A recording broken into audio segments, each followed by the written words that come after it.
everyone! Welcome back to English with Katharine. Hello if you're new as well, hi! This is where you will find videos about daily natural English, the real friendly kind. Pronunciation tips, of course, for a lovely British accent. And quite a lot about British culture and etiquette. Disclaimer, I'm very pregnant right now, and if I look kind of slow, woozy, and maybe even a little bit drunk, obviously I'm not drunk, pregnancy sort of slows you down a bit. Today's video, everyone, is actually about daily natural English. English that you can't really learn from a textbook. Learning and mastering English is not just about saying very simple things like hello, how are you? Daily life is full of situations where you need to communicate, reactions to things, expressing enthusiasm, and encouraging others. As usual, I need to remind you to watch to the end of the video because this week I have a kind of fun fact about the UK. Not so much a fact, more just a bit of information. I'm sure you're gonna like it. This is also my first time filming on my own without Tom's assistance. Fingers crossed I finish with a video at the end of this. Wish me luck. Number 1, being friendly in daily life. If you are a friendly, lovely person, and this comes across very, very well in your native language, you probably want to come across that way when you speak in English as well, right? You don't really want a completely separate personality when you speak in English. Maybe you do, and that's up to you. In order to be described as affable, which means very friendly, you can be encouraging. That's so interesting. Oh, tell me more. This is something to say as a kind of feedback response. When they're telling you something, instead of just staying silent, which by the way is something we hate in British culture, you can give positive feedback as they're talking to encourage them to keep going and to continue. Oh, please go on. Oh, tell me more. The more encouragement you show, the better the other person will feel, honestly. Do you need a hand? Do you need a hand? This is a really native, natural way to ask if someone needs help. We also use if you ever. If you ever need a hand with anything, don't hesitate to ask. Maybe you don't need help right now, but in the future, if you ever do, don't be afraid to reach out. It's a lovely way to come across as friendly, warm, and helpful. And affable. Number 2, expressing joy. I love to just remark on my surroundings. If you are quite a vocal person when it comes to expressing joy, you're going to want to know how to do that in English. Just look at that apple tree. Just look at that apple tree.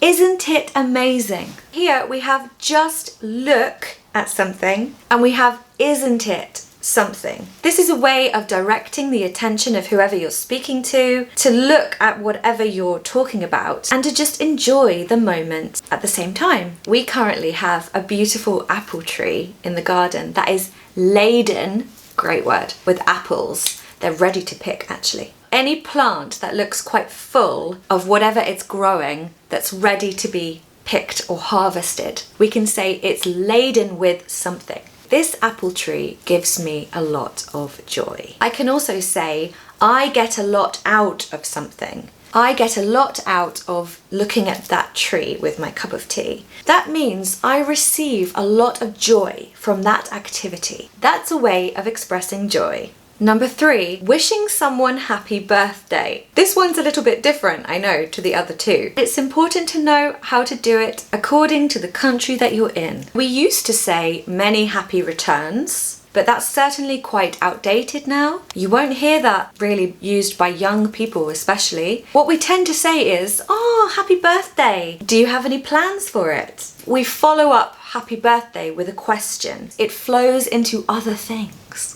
Oh, happy birthday. Anything planned for later on? Any exciting plans? Doing anything fun? It's a way to encourage conversation. They're probably quite excited to tell you, so they now have an opportunity to do so. Not that in British culture we ever really talk about age. We should do, but we don't. If you want to say the age that you are about to be when it's your birthday, we say, I'm turning 24, for example. Or next week, I'm turning 32. We use turning to refer to the process of becoming a year older. I'm turning 100 next month and I'm awaiting my letter from the king. The last one is about storytelling. Sometimes you want to tell a story in conversation. This is one of the most advanced level things to be able to do. You'll never guess what happened to me the other day. If you want to add some time to it, the other day means some time in the past, quite recently. This is a way of setting up a story. But of course, then the pressure is on for it to be a good, exciting thing that you're going to tell them. Not just that you had a very good cup of tea, although that is sometimes worth telling someone about. You'll never guess what happened to me the other day. I saw a chicken crossing the road. I saw a cat get rescued from a tree incredibly heroically by my neighbour.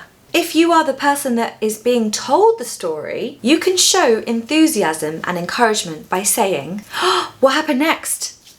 Oh my gosh, you've got me on the edge of my seat. You've got me on the edge of my seat." That means you're waiting for what happened next. You're gripped by their story. Even if the story is maybe a bit boring, that's just a really nice way to show that you're still listening and you're trying to be interested in it. Those are just a few examples. There will be plenty more videos like this one in the future. Okay, everyone, if you're still here, it's the information of the week. It's about potatoes. Potatoes, everyone. Okay, do you have any idea how much of a big deal potatoes are? We love them so much. I'm surprised there isn't a potato religion, or at least some sort of potato shrine somewhere for us to all go and worship them. There should be. We eat potatoes throughout the day for each and every meal. This is a bit American, but we have hash browns as part of a full English breakfast. There is a dish called a jacket potato. You get a potato and you fill it with something, and that is the meal. We're celebrating the potato in a big way there. On a Sunday, we have a Sunday roast, which is your choice of meat, vegetables, and roast potatoes. And the roast potatoes are kind of as important as the meat. Fish and chips is our national dish. We serve the chips with salt and vinegar. Most British dishes will come with a side of mashed potato. Oh, and don't forget the nation's favourite snack, which is of course the humble packet of crisps. We call them crisps in Britain, which is one of the hardest words to say, even for natives. And my last point, we are all kind of aspiring potatoes. They're under the ground, they're nice and cozy, they are in the dark. English people love autumnal and winter weather, really, if we're being honest. A lot of us would choose the potato as our spirit vegetable because it represents us. It represents our natural habitat and what we like. Whereas in hotter countries like Spain and Italy, they would probably choose the tomato. So, you know, it's a lot deeper than just enjoying a chip. There's a whole relationship there, guys. There's a whole ideology behind potatoes and Britain. So if you want to feel more British, eat more potatoes and start appreciating them like you've never done before. Everyone, that's the end of the video. I hope you have a lovely week. I'm thanking you from the bottom of my heart for watching my video, especially if you're still watching it now. I hope you found it useful. Let me know in the comments as usual if you did. And I'll see you very soon again. Bye!